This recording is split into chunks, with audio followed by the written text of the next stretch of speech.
Hey, what's up, you guys? Bloody Jacob here to bring you my review of Miss Peregrine's Home for Peculiar Children, which I just seen in theaters yesterday with my girlfriend. And yeah, so let's get into it. I hadn't read the books. My girlfriend did buy the first book for me, which of course is a reprint, featuring the film cover. And she mainly bought it for me because she knows how much I just love Ava Green. And that's mainly why I seen this movie. Now, it seemed like it'd be a fun movie, but if you guys have watched any of my Penny Dreadful videos, you guys know how much I love her as an actress. Yes, she's, beautiful, gorgeous, lovely, whatever, but Ava Green is really one of the greatest, probably the greatest actress working today. She just delivered such an incredible performance in Penny Dreadful. She's always very charismatic and very solid with her acting skills in any other role too. And so with Penny Dreadful over and it ending, I'm definitely gonna cling on to any chance to see her in a movie or a show or anything like that. So she was my main reason for going, and my girlfriend, she had read the first book years prior, and so we were kind of seeing it from sort of two different perspectives, really, which is always interesting. I know this film has gotten mixed reviews, but I'll get into what I thought about it in a second. It also starred Asa Butterfield, as well as Ella Purnell as one of the other main children at the house, and then also Samuel L. Jackson as Mr. Barron, who is the main antagonist of the movie and the main white that we see. And I'm going to explain a little bit of the film's story.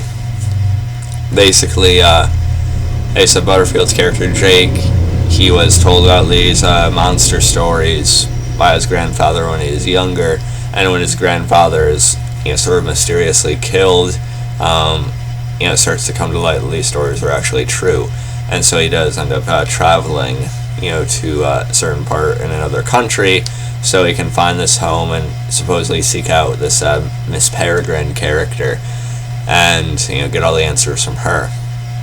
And of course it turns out to be true, even though his father and his neglectful mother, who happens to be played by Kim Dickens from Fear the Walking Dead. I still don't like her. But you can watch my latest Fear the Walking Dead video to hear more about that. But they think of it as he's having a psychological issue or some kind of mental breakdown. But the psychiatrist tells him to take him there anyway as a way to sort of find closure, see what's real and what's not by going to this home that was bombed back in the 40s apparently. But then of course it does turn out to be true. And with this, we get our Tim Burton style. If you've seen any Tim Burton movie, he has a particular flair to his films, whether they're animated or live action. And this is present in the movie. You can certainly recognize it. Just with the costume design, the sets, the just the general feel, and just almost the scenery that's created with both CGI and practical. You can definitely see there's a Tim Burton stamp on it. And that's definitely one of the best parts of the movie, is just the look of everything. It's usually very, very nice to see. There is some questionable CGI in the movie, but that only comes with a couple of particular things, really. And now this movie is rated PG-13, so it's not the most kid-friendly thing out there. It's definitely not bad for kids to see, I don't think. But I'm sure there's some really strict parents out there that won't take them to see it because there are some creepier themes in this movie, because the whites, these at one time regular peculiars, before Barron's experiment, they actually do feed on eyes to sort of retain a human look. So that might be a little bit scary for some kids, I don't know. But it's really not that bad, and the eyes themselves look very, very fake and sort of cartoonish. I'm sure that was kind of done on purpose. But as far as the rest of the CGI goes, for some of the monsters it looks a little bit off, I think. And again, that could be a combination of how good the effects actually are and them purposely making it look sort of cartoony in a way, I think. I don't know. But either way, it's passable for the type of movie you're seeing, I think. And then, of course, with the home, there are other children with other peculiar powers. Like I mentioned Ella Purnell's Emma, who's pretty likable in the movie. I did like her. She's light as a feather. She's a aerokinetic teenager. She can manipulate air and create air bubbles to sort of like float or levitate, really. And she's sort of the love interest to Jake in the movie. And they don't really force that too much. There are a couple moments where they allude to it, and there's a moment, of course, at the end where they do finally kiss. But it's not like the vocal point of the movie, really, which is good. Then you have a boy who can put hearts into anything and just resurrect an inanimate object or just the actual dead. And then there's a girl who can, there's this little girl in a dress who's about as strong as 10 men, which is pretty fun. And then there's an invisible boy. There's like these twins. There's a girl who can control and create plants. And then there's a guy who has bees in his stomach that he can have come out at any time. And then there's another little girl who has this extra mouth, like monster mouth on the back of her head. So yeah, some people have said that they didn't focus enough on the actual interesting children in the movie. They focus too much on and just like a select couple. And I see what they mean there. I wish some of the children had gotten a little bit more screen time. Like the strong girl and maybe the invisible boy and others in particular, but there are 2 other books, and from what my girlfriend told me, it sounds like they do sort of get more into those in the later books, as far as I know. Don't take my word on that, but so if they do make films based off the other 2 books, they'll probably go into the other characters a little bit more, I'd think. So I don't really think you should discredit the movie too much. Now, as far as the movie's accuracy to the books, I don't know. Like I said, I haven't really read it myself. But, it sounds like it has like the general gist of it down. Like, I'm not sure about all the details of it, or if there's stuff missing. There very well could be. But I'm looking at this from just like a, film goer standpoint. And again, the main reason why I seen the movie is Eva Green, and she is incredible in this movie. I loved her, Miss Peregrine. She was amazing. Eva Green is able to deliver her like snappy, sort of like strict on command, dialogue at any given point. She's able to continuously ramble and sort of just go through like all the steps of what she has to do. There's a really good scene of that. And one other complaint about this movie is that there isn't enough emotion, like it's emotionally hollow.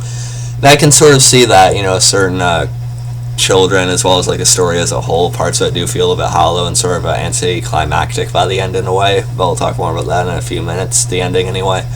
And Asa Butterfield, I've heard he's a solid actor, but in this he's just okay. His character isn't overly interesting to me, and his portrayal isn't overly like spotlighted like Eva Green, so I don't know if it's him as an actor or just the character as a whole. I don't know. But he's fine enough again for what it is. What are you expecting? He's not Harry Potter, that's for sure.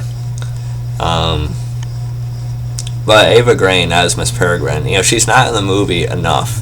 She's the highlight of the movie acting-wise, and just Eva Green's sheer screen presence just really carries any scene she's in. And although she doesn't have enough screen time, she has definitely the most emotionally effective scenes in the movie, I think, because at one point she has to agree to go with Samuel L. Jackson's villain, Mr. Barron, and she has to say goodbye to the children, and that does get you in the feels a little bit when she hugs them all, and she actually sheds a tear, and it's actually pretty touching in a way. And then when we see her at the end of the movie watching the children in the boat and then flying off after them, that was, again, a moment that I actually felt for. And that's probably mostly because of Eva Green as an actress, just able to convey such emotions in any role. I really, really love her. So, yeah, Eva Green's definitely the highlight of the movie. There are some, fun action scenes, like when the monsters are unleashed on this carnival after the kids and such, and they have to throw cotton candy and other type of stuff like that onto it so they can see them, because Jake is the only one who can see these monsters. And one other dynamic I did like is, of course, Jake's story with his grandfather. We get flashbacks and sort of what he meant to him. It becomes a question if he wants to stay in this like time loop with these people, or if he wants to go back in time, or go back into the present where his grandfather will now be alive. And like I said, there are some like a little bit slightly scarier themes for kids in this one because people's eyes do go missing. So that might be a little bit traumatic. I don't know. Kids aren't as sensitive nowadays, but I know how parents will see certain things as well. And the grandfather's played fairly well. And I did like Ava Green's powers as well. She's this brain responsible for like maintaining this time loop, picking a spot or a certain day and staying in that. Just that when the bombs fell, she was like rushed, and then of course she has to manipulate it and such. And then we had Jodie Dent. She also played another brain in the movie, but she is dragged off by one of the monsters when they assault the home. And now I said the ending was a little anticlimactic, because when Ava Green is taken by, or when Miss Peregrine, I should say, is taken by Mr. Barron for their agreement, the kids go after him and such, and it takes a while for him to get to him. That's another thing. This movie was pretty long. It was about a little over 2 hours, actually. So I didn't feel like it needed to be quite that long, but once they actually get to Miss Peregrine, I felt like the final confrontation with Mr. Barron was a little bit anticlimactic. They kind of take care of him a little bit too easily, I felt. I would have liked to have seen Ava Green's Miss Peregrine get more licks in than she did. Because she ends up, of course, Jake is able to release her and the others from the cage. And she cuts Mr. Barron across the face, which is cool, and then she flies off to escape, which makes sense because he still needed Peregrine, so she should get out of there as soon as she can, so he can't do what he wants. But, to initiate the experiment. But I still would have liked to have seen Ava Green just kick his ass, kick Samuel L. Jackson's ass. That would have been more fun. So I'm hoping if they do make movies out of the other two books, Miss Peregrine is sort of involved more so on the front lines of the action points of the movie. That'd be cool. We do see her shoot a crossbow bolt through one of the monster's heads earlier on, which is cool. And it is kind of interesting to go into some like the darker themes of the movie and what they actually have to deal with day to day. But yeah, those are mostly my thoughts on the movie. And as I said, they do have this shift and they're searching for another time loop or another location to stay at and now we see Miss Peregrine watching him. She is injured but alive, just recovering, and she does follow them, and that's where it ends, really. So yeah, that's all I really want to say about the story. But yeah, overall I did enjoy it. I felt certain characters weren't very interesting, like Jake himself, and Asa Butterfield wasn't overly, good in the movie, although he was fine enough for what you'd really be expecting, I think. Ava Green is, as expected, just incredible, and she delivers the best scenes of the movie for sure. There is some fun action, there are some fun effects and visuals, and how they make the scenery look and such. I am glad to see it's doing fairly well in the box office.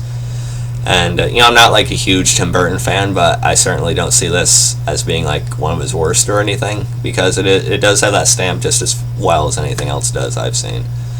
So, yeah. Let me know what you guys thought about the movie. You can follow me on Facebook, Twitter, subscribe. I'll catch you guys a little bit later for my review of Shin Godzilla, which is playing in the U.S. theaters starting today, as well as my review of Supernatural Season 4 coming up. So I'll see you guys for that later. Peace. Oh yeah, I'm giving the movie, I'd give it about like a B, sort of like a 8.2 out of 10.